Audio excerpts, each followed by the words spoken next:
Alright, y'all, it's upper high tier. Pretty small part of the list.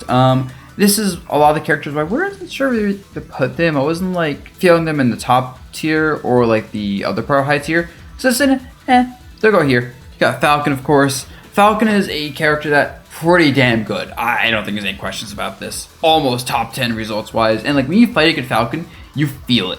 You feel how scary it is. You can like get one combo starting like 60%.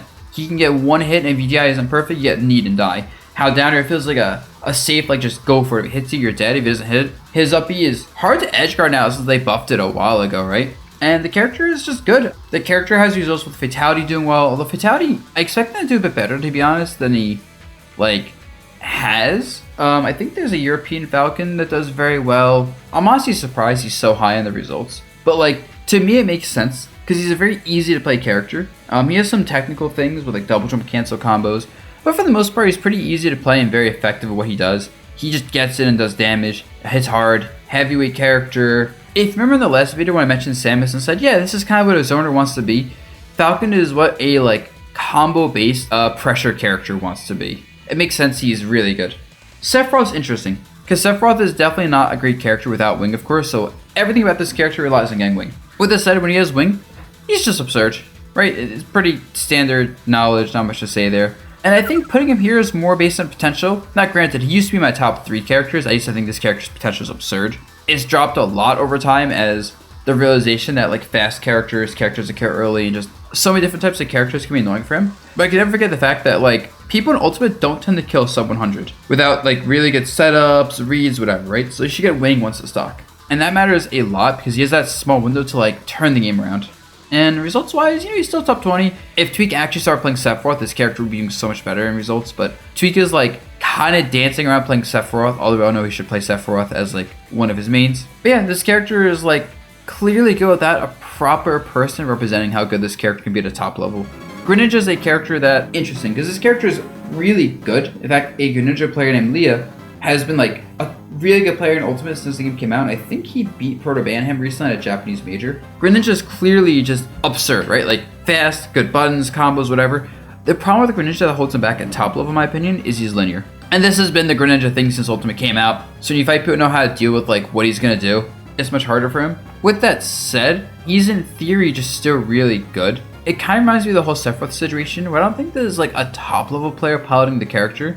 I think he's a bit hard to play in terms of like execution of both the game plan and his combos and stuff to make people want to play him. But like this character has been the right you have to know how to fight pretty much since Ultimate came out, even if he's not that common, and just has a good matchup spread.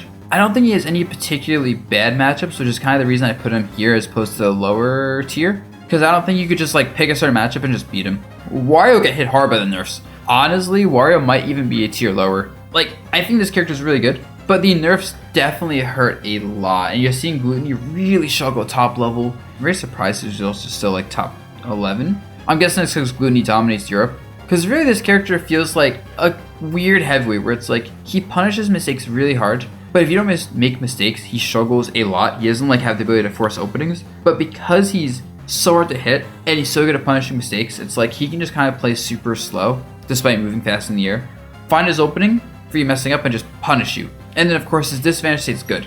Good airspeed, multiple recovery tools, not a big target but very heavy. So he can make a lot of mistakes. And that's kind of the big thing is that like you fight him and it feels like you have to be on point always, where the Wario player has to be on point for limited periods of time. With that said, he might drop over time more honestly. He's still a good character, but when I think about him, I'm just like, man, he struggles. Shulk. A lot of people go, oh, this character's top tier, and I just don't see it anymore. Like, there are already Shulk players in America putting in work. So this is another character here where it's like, we all know he's good. We all know like how absurd like those hitboxes and arts are. We all know like a top player played this character. That'd be scary. But no one wants to play the character, and that's because due to his poor frame data, he's like very linear and reactable in a lot of places, and I think that's what holds him back. Like, a lot of characters can't quite deal with his hitboxes. Like, you can know he's gonna hit you with the forward air, but if you can't punish the forward air, even if you parry, and like you can't like run up and hit him because he has so much range, that's a problem. Like, he just shuts down so many options so easily that it kind of feels like versus top tiers, he's not that great, but versus like the less than top tiers, he's just this like obnoxious monster. All right, Chrom. Chrom is weird. Like, generally speaking, Chrom is better than Roy in matchups if you want to like space at like the max range of your moves. But generally characters like that, I feel like aren't as common as characters where it's like you want to just get in their face and destroy them, which is where Roy's better. And like generally there's better characters to play if you want to like use a sortie that spaces, especially characters that are safer than Chrom, whose recovery just holds him back super hard. And not many Roy players play Chrom and vice versa, which is kind of surprising. But it ends up just being that they are very different characters, honestly, because of the range you want to play them at, and like even the confirms you go for due to the sword mechanics. With that said, he still has, you know, really good frame data, movement, hitboxes, everything. He just is so reliant on like fighting at certain ranges that he's just not as good as like Roy or other characters. Lucina. Honestly, my opinion of Lucina hasn't gotten much better since my last tier list, even though she's higher. It's just my opinion of a lot of other characters got worse. Like, she's reliable. She's just good at playing the sortie game. She's like a much more reliable Chrom, because she kind of fights at similar ranges. But you know, she has a much better disadvantage state, less damage, but like reliable spacing, floaty sessions that combo that hard, etc. And she's just a reliable character. You know, you can outspace people, you have good edge guarding, good disadvantage, good juggling, good everything. Doesn't have that much rep at top level, but Proto Bonham, you know, puts in the work. Mystery, when he was going to bigger events, would put in pretty decent work with her, and she's always had someone doing well with her, which shows she's a reliable character in Ultimate. Alright, Snake. So you have MVD and Apollo Cage doing well with him. I think there's also a Snake in Japan, Shogun. Those are like players where it's like at top level, I can expect them to do well with the character. That's a lot of people for a character at top level. That representation says enough with the character, and obviously the character is just strong. Forces you to approach, punishes you for approaching, hits hard, heavyweight, blah blah blah. It's Snake. He's been basically unchanged since this game came out. I will say the reason he's not top tier is because I think as this game introduced more like good zoners and sorties, I think he struggles to fight them because his game plan isn't super effective versus that. And while he's overtuned enough with his numbers to make it work, I think he's kind of got pushed out by like the amount of losing matchups, specifically versus like the top tier. And some random high tier characters. I imagine like Samus is annoying for him, I can imagine like Hero's obnoxious, Olimar is annoying for him, etc.